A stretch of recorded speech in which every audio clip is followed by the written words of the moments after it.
Hello friends, welcome to Indians drive. मैं हूं प्रदीप सिंह और जैसा मेरे साथ आप देख रहे हैं, कोई पहचान की तो ज़रूरत नहीं है, लेकिन फिर भी बताऊं, मिस्टर अमित जी हैं, जो कि आस्कार गुरु, जो कि चैनल आपने देखा होगा, बहुत ही पॉपुलर है। और आपने ना देखा हो ऐसा हो नहीं सकता। लेकिन आज जो है, मैं थोड़ा सा अलग से वीडियो कर रहा हूँ या अलग टाइप का वीडियो कर रहा हूँ। क्यों है? क्योंकि हम पर्सनली तौर पे काफ़ी पहले से हम एक दूसरे को जानते हैं और आपस में काफ़ी सारे व्यूज़ शेयर करते आ रहे थे फ़ोन्स पे, और काफ़ी बड़ी बड़ी हमारी जो है वो वार्तालाप भी हो जाता है।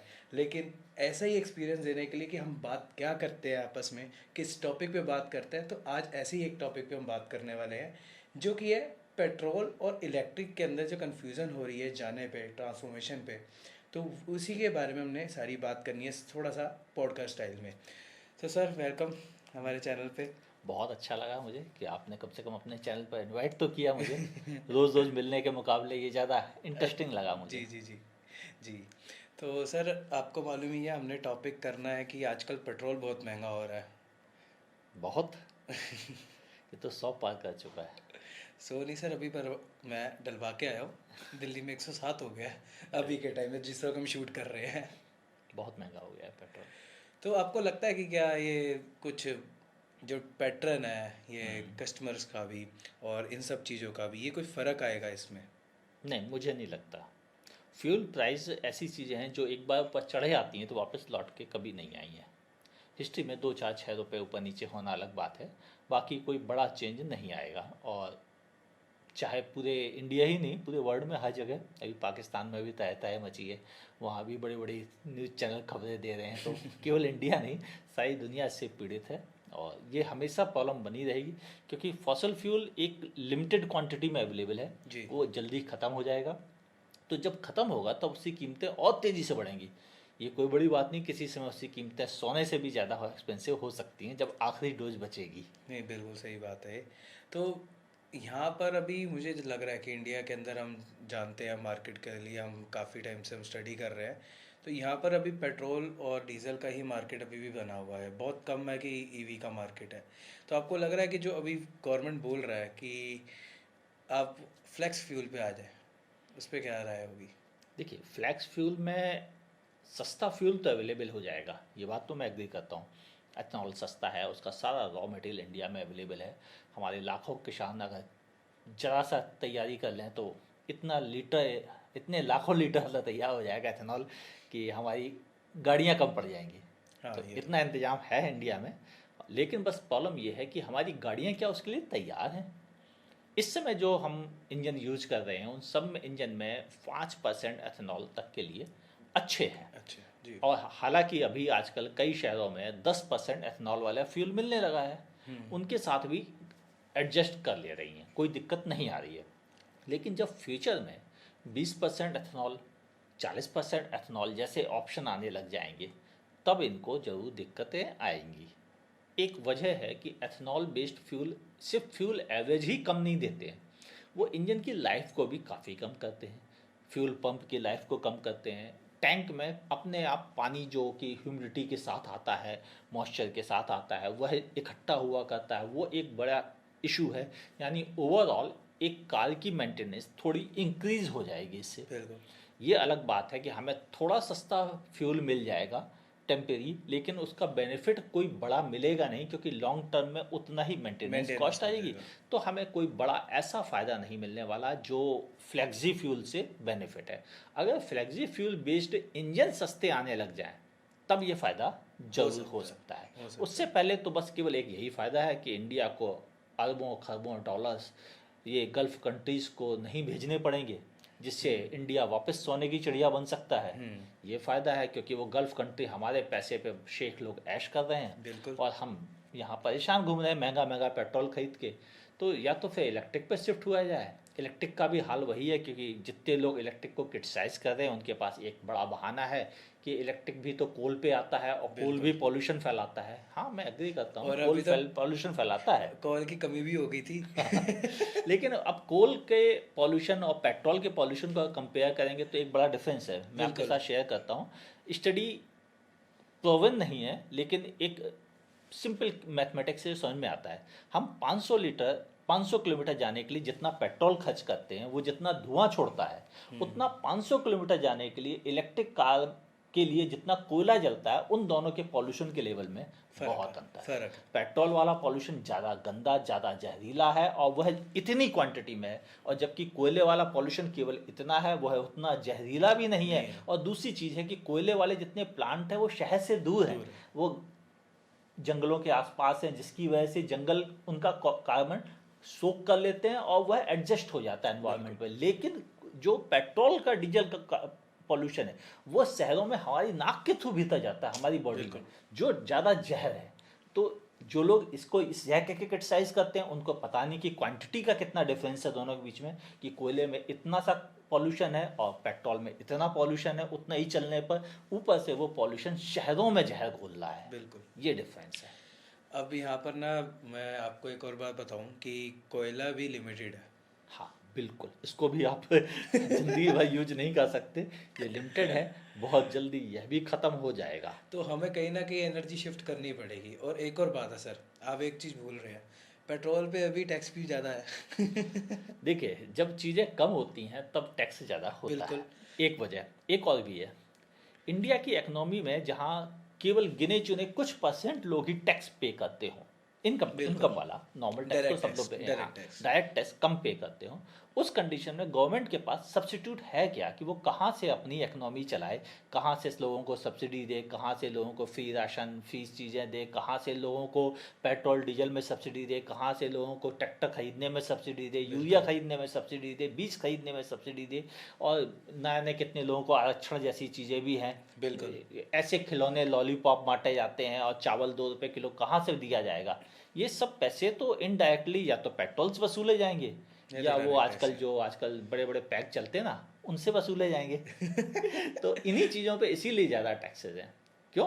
अगर फ्री में कुछ दोगे तो बदले में किसी दूसरे का गला घोंटा जाएगा।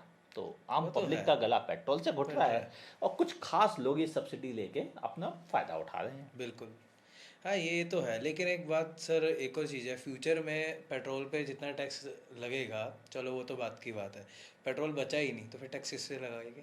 देखिए, पेट्रोल बचा नहीं, लेकिन जो आखिरी का पेट्रोल बचा हुआ पेट्रोल होगा ना, जो लाखों रुपए लीटर बिकेगा है, उस पर टैक्स भी करोड़ों रुपए लीटर लगेगा। ये वक्त आएगा, भले वो 40 साल बाद आए या 90 साल बाद आए, लेकिन आएगा जरूर। हाँ, क्योंकि तो ये है। खत्म तो होगा। लिमिटेड है, बिल्कुल सही है। अच्छा सर, एक और है कि यहाँ पर कुछ स्टडी बता रही हैं कि सिंथेटिक फ्यूल का भी थोड़ा सा स्कोप बन रहा, जो किसी ने नहीं सुना। सिंथेटिक फ्यूल भी बिल्कुल वैसे ही है जैसा कि हम इथेनॉल एथेनॉल का या देख रहे बायोडीजल का यूज़ कर रहे हैं, ये भी सिंथेटिक ही है। हम खुद ही डिजाइन कर रहे हैं, हम बिल्कुल। खुद ही बना रहे हैं, हम आर्टिफिशियल माहौल तैयार कर रहे हैं लेकिन उसके लिए। थोड़ा डिफरेंस है वो। हाँ, बस थोड़ा सा ही डिफरेंस। लेकिन एक और चीज़ है कि जितना हमें क्वांटिटी चाहिए, उतना बनाने के लिए उसको बहुत काम करना पड़ेगा। अभी इस पे रिसर्च चल रही है, जहाँ तक मुझे मालूम है कि पोर्शा ने भी इस पे काम करना चालू करा है। और वैसे तो फॉक्सवैगन ग्रुप जो है काफ़ी ज़्यादा इस पे एग्रेसिव रहा है, क्योंकि डीजल इमिशन नॉर्म्स जो उनके स्कैंडल रहा है, उसके चक्कर में तो वो काफ़ी सेंसिटिव हो गया है। इंडिया मार्केट में तो डीजल ही हटा दिया उन्होंने। खैर बाहर तो है उनका, ऐसा नहीं है कि बिल्कुल ही कम हो गया, बट ये है कि वो लोग भी कहीं ना कहीं दूसरी चीज़ों पे जा रहे हैं। सर एक और बात, टोयोटा सर कुछ सस्पेक्टेड लग रहा है, वो ईवीज पे नहीं आ रहा।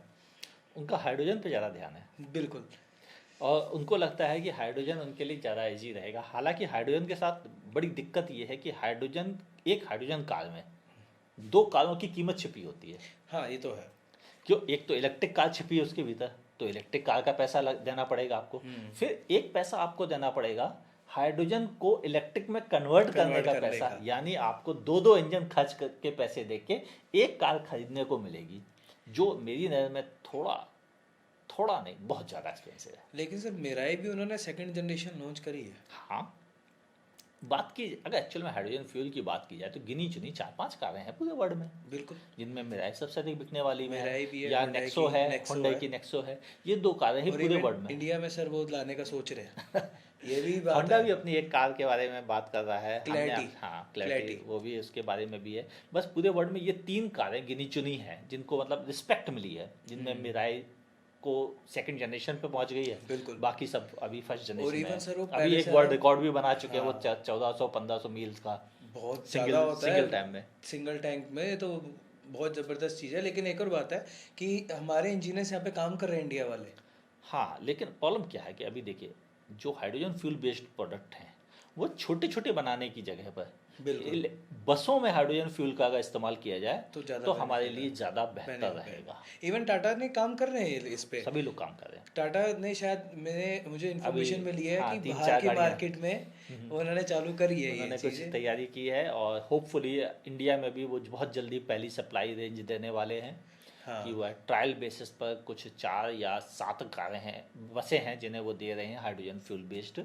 और ये फ्यूल बेस्ड सिस्टम शायद एक्सपेंसिव तो होगा लेकिन देखते हैं कब तक कितना चल पाता है, क्योंकि हाइड्रोजन तैयार करने में भी बहुत पैसे खर्च होते हैं।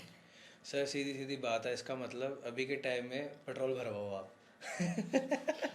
अभी सबसे अच्छा ऑप्शन जो मुझे लगता है इंडिया के लिए वो लिक्विड पेट्रोलियम सिस्टम है, जिसे हम मतलब सीएनजी वगैरह इस तरह के फ्यूल ये ज़्यादा अच्छे रहेंगे, क्योंकि नेचुरल जो फ्यूल है ये अवेलेबल भी है इंडिया में, काफ़ी बनने भी लगे हैं, मतलब काफ़ी PNG हाँ and काफ़ी all of तैयार that होने, काफ़ी जगह से कुएं में से निकलने लगी है। थोड़ी बहुत जो बचती है वो ईरान से आती है अभी भी इंडिया, हाँ और जबकि ईरान से नॉर्मल फ्यूल आना बंद हो गया लेकिन गैस अभी भी वहाँ से आ रही है हमारी। हाँ तो ऐसी कुछ चीज़ों से हम काफ़ी काम कर सकते हैं। और एक तो वो काफ़ी मतलब एनवायरनमेंट फ्रेंडली फ्यूल है, बिल्कुल दूसरा सस्ता फ्यूल है, तीसरा रीजन ये भी है कि वह इजीली एक्सेप्टेंस हो गई है। बिल्कुल। ये अलग बात है, किसी ज़माने में हम सीएनजी को भी बहुत क्रिटिसाइज करते थे सर मैं तो अभी भी करता हूँ। कि भाई 20 मिनट किसके पास है जो पेट्रोल पंप सीएनजी पंप पे खड़े होकर इंतजार करे। Even लेकिन सर, बात वही है वही कि जब है। आपको 300 रुपये एक दिन में बच जाते हैं तो वही आपको वही। लगता है कि 20 मिनट की मेहनत पर अगर 300 रुपये कमाने को मिल रहे हैं तो इससे सस्ता क्या होगा। तो पूरा दिल्ली सीएनजी पे चलता है। बिल्कुल बात सही है। इवन कल मेरे साथ तो एक हादसा हो गया कि सीएनजी पे हम किसी दोस्त के साथ गए पंप में भरवाने के लिए। हमें पता है घूमना होता हमें भी, लेकिन वहाँ पर गया और प्रेशर ख़त्म। ऐसी दिक्कतें हमेशा रहेंगी, केवल सीएनजी के बिल्कुल। साथ नहीं, इलेक्ट्रिक के साथ भी साथ है भी प्रॉब्लम है। भी है कभी बिल्कुल। आपको फास्ट चार्जर मिल नहीं रहे हैं, स्लो चार्जर मिल रहे हैं, सबकी अवेलेबिलिटी नहीं है, कितने हाँ खाली हैं कितने भरे। हालांकि अभी तक खाली मिलते अभी तो हैं खाली है क्योंकि क्योंकि गाड़ियां नहीं है है ही इंडिया नहीं। में, लेकिन बहुत जल्दी इंडिया में गाड़ियां भी आ जाएंगी। 3 साल 4 साल बाद शायद गाड़ियां ज़्यादा होंगी और इतने शायद पंप या चार्जिंग बिल्कुल स्टेशंस ना हो, तब हमें जरूर दिक्कत होगी। आज के दौर में जो इलेक्ट्रिक कार खरीदा उसको कोई दिक्कत नहीं है, दिक्कत नहीं है, बिल्कुल नहीं है। आज वैसे भी अभी, भले इनिशियल कॉस्ट ज़्यादा है कारों की अभी। लेकिन फिर भी अभी कोई टाटा वैसे जो अभी प्रोडक्ट लाया रिसेंटली हमने और हाँ। आपने एक्सपीरियंस करे हैं, हम्म, वो काफ़ी अच्छा सब्स्टिट्यूट जरूर है। लेकिन मेन बात वही है कि आपने अपनी पैसे खर्च करे हैं गाड़ी लेने में, हमने और आपने पहले गाड़ी ले रखी है, हम एकदम से है तो नहीं 5 साल चला ली 6 साल चला ली और बेच दिया और इलेक्ट्रिक पे चले गए। बिल्कुल। तो अभी तो हालात भी नहीं है ऐसे लेने के लिए। और यही है एक और भी वजह है, इलेक्ट्रिक कार अभी इंडिया में जो एडॉप्शन है उसमें क्या है कि हम डेली बेसिस पे इलेक्ट्रिक कार यूज कर सकते हैं। बिल्कुल। लेकिन long हम term, इंडियंस क्या होता है कि एक ही कार से मल्टीपल काम करते हैं। बिल्कुल हम हाईवे भी उसी कार से करते हैं, हम शहर के काम भी उसी कार से करते हैं, हम मतलब पूरी फैमिली के साथ घूमने भी एक ही कार से जाते हैं। बिल्कुल ये प्रॉब्लम पूरे वर्ल्ड में ऐसा नहीं है, अलग अलग पर्पज़ के लिए अलग कार हैं। किसी के पास ट्रक हैं तो ट्रक के काम उससे लिए जाते हैं। बिल्कुल। हम ट्रक बड़ी वाली गाड़ियों को कहते हैं, विदेशों में ट्रक कहते हैं वो पिकअप को, जिसे हम पिकअप पिकअप कहते ट्रक्स कहते हैं। हैं। हाँ, उन्हें पिकअप ट्रक कहते हैं, उनको ट्रक्स कहा जाता है। तो मैं ट्रक्स अगर बोलता हूँ तो उसका मतलब पिकअप है, समझ लीजिएगा। हाँ। आप कंफ्यूज मत होइएगा, हम इंटरनेशनल चीज़ों पर निखार रखते हैं इसलिए वही शब्द का इस्तेमाल करते हैं। बिल्कुल तो ट्रक्स का लोग खरीद के रखते हैं, उन पे अपने नॉर्मल काम करते हैं और शहर में चलना होता है तो कारों का इस्तेमाल करते हैं। इंडिया में ऐसा नहीं नहीं होता है, होता। हमारी एक ही कार है जो सब काम करती है। बिल्कुल। वहाँ पर हमें अभी इलेक्ट्रिक में थोड़ा दिक्कत है। इवन अब जाकर तो सबके पास कारें अवेलेबल हुई हैं, हाँ, ये भी बात सही है आपकी। क्योंकि इकोनॉमी का थोड़ा सा रोल रहता है इसमें। और इस वक्त ऐसी है कि कोई बंदा सोच नहीं रहा कि दूसरी गाड़ी ली जाए। जो बुक करा के ही बैठा वो भी सोच रहा दो बारी मेरी गाड़ी आ गई, मैं लेने जाऊँ कि ना लेने जाऊँ।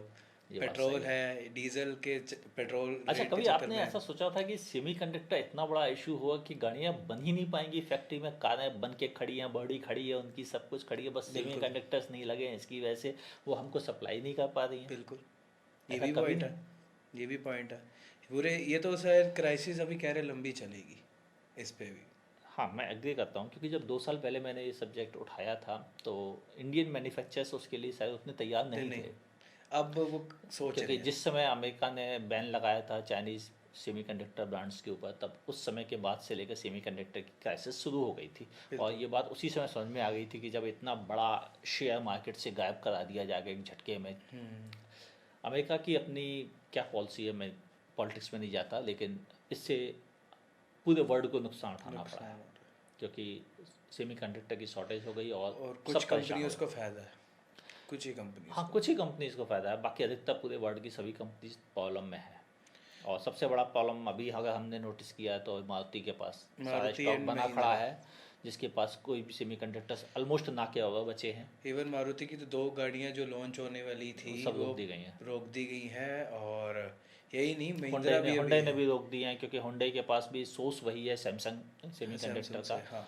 हुंडई किया के पास तो सैमसंग जितना दे पा रहा है उतने से काम जितना इवन चलेगा। टाटा भी वहीं से ही थोड़ा बहुत हाँ, ले टाटा रहा भी है। वहीं से सोर्स कर रहा है, महिंद्रा भी वहीं इधर उधर धक्के खा के सोर्स कर रहे हैं, सब लोग सोर्स कर रहे हैं, लेकिन रहे अभी हैं। भी दिक्कत सबके साथ है, सबको इवन प्रॉब्लम है। महिंद्रा के साथ तो सबसे बड़ी है, बुकिंग आ गई सबसे ज़्यादा लेकिन बनाने को गाड़ियाँ नहीं है। और यही चीज़ एमजी के साथ हुई। हम सब हाँ। हैरान हो गए कि 5-4 यूनिट तो बिक गई एस्टर की, लेकिन ये नहीं देखा 5-4 यूनिट सिर्फ कुछ ही महीनों के लिए उन्होंने लाई थी और वो बिक गई। उनके पास इतना एक और भी वजह है, वैसे भी प्लांट उनका छोटा है, लेकिन सेमीकंडक्टर की शॉर्टेज उनके साथ ज़्यादा है, क्योंकि उनके इक्विपमेंट में सेमीकंडक्टर का सबसे ज़्यादा यूज़ है। मतलब बाकी कारों में तो दिखावे के इलेक्ट्रॉनिक्स होते हैं, उनकी कार में इलेक्ट्रॉनिक इलेक्ट्रॉनिक इलेक्ट्रॉनिक और इलेक्ट्रॉनिक होता है।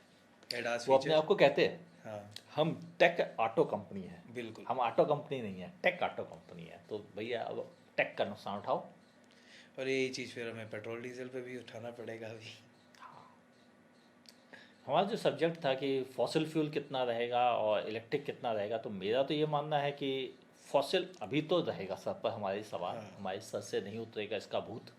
लेकिन ये मेरे बात हिसाब सही से है कि 2 जैसे decade जैसे चलेगा। जैसे 2 जैसे माहौल बदलेगा वैसे वैसे इलेक्ट्रिक की अडॉप्शन बढ़ती जाएगी और फॉसिल फ्यूल की थोड़ी कम होगी, और बीच में ये जो एथेनॉल है, सीएनजी है, ये बढ़ते रहेंगे थोड़ी इवन समय सर हाइब्रिड पे हमें पॉइंट नहीं उठाया अभी। एक हाइब्रिड भी है जो थोड़ा सा मुझे लगता है कि जेन्युइन है, वो भी इस टाइम पे यूज़ करना। लेकिन हाइब्रिड के साथ एक बड़ी दिक्कत है, आप भी अच्छे से नोटिस करते हैं कि एक हाइब्रिड कार का मतलब है 2 कारें, बिल्कुल बिल्कुल बिल्कुल। एक पेट्रोल कार और दूसरी इलेक्ट्रिक कार, क्योंकि एक हाइब्रिड टेक्नोलॉजी को दोनों चीज़ें चाहिए, यानी एक कार में 2 कार का खर्चा शामिल। और इसी वजह से इंडिया की सबसे सस्ती हाइब्रिड कार जो है ना, वो भी 42 लाख की है। कैमरे 42 लाख रुपए की है। और उसकी फ्यूल इकॉनमी में बताऊँ आपको कितनी है? 23 की, एक इतनी बड़ी गाड़ी की। और सबसे ज़्यादा जो फ्यूल इकॉनमी है, क्योंकि हम जिसे हाइब्रिड कह के बेच रहे हैं इस मार्केट में, वो हाइब्रिड नहीं है, वो माइक्रो हाइब्रिड है। वो माइक्रो हाइब्रिड भी क्या बोलो, हम उसे हाइब्रिड का माइल्ड हाइब्रिड एक वर्ड है, उसका भी माइल्ड वर्जन है, तो इसलिए उसे हम हाइब्रिड नहीं कहते। हम हाइब्रिड कहते हैं उस कार को जो एक्चुअल में बगैर इंजन स्टार्ट हुए कुछ चल सके, बिल्कुल। जो बगैर इंजन स्टार्ट हुए चलती है वह हाइब्रिड कहलाती है। और ऐसी सबसे सस्ती कार 42 लाख से नीचे नहीं आती है। ये तो है। इवन मैं आपको सच्ची बताऊं, इसलिए हम इंडियंस के लिए किसी काम की बची नहीं बिल्कुल। हम कैसे, इवन वॉल्वो की जो XC90 है उसकी तो 42 लाख एक्स-शोरूम प्राइस है। हाँ, और उसका 45 प्लस की फ्यूल इकॉनमी है। लेकिन ये सोचो उसके लिए पैसा देना पड़ेगा आपको उतना। लग्जरी कार तो मिल रही है, ऐसी बात नहीं है, लेकिन आपको पैसा भी देना पड़ेगा। एक और भी है, वो उसमें प्लग इन ऑप्शंस भी हैं। बिल्कुल।